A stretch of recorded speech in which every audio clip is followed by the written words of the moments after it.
Hello guys, welcome back to the channel. If you're looking for an easy and efficient way to manage transactions, Square is one of the best point-of-sale POS systems out there.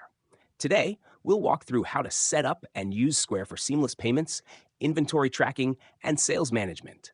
Let's get started. Setting up Square.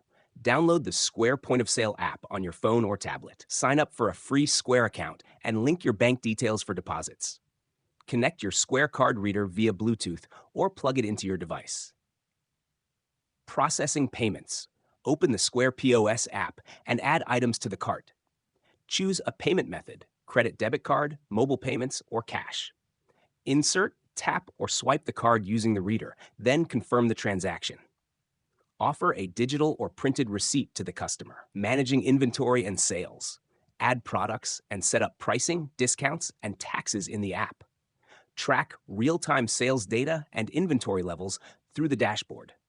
Integrate with e-commerce platforms for both online and in-store sales. Using Square for business growth. Set up automated invoices for clients and recurring payments. Enable loyalty programs and gift cards to increase customer retention. Analyze reports to identify trends, optimize stock, and improve sales. Square makes it easy to accept payments and manage your business from anywhere. If you found this helpful, don't forget to like, share, and subscribe for more tips. See you in the next one.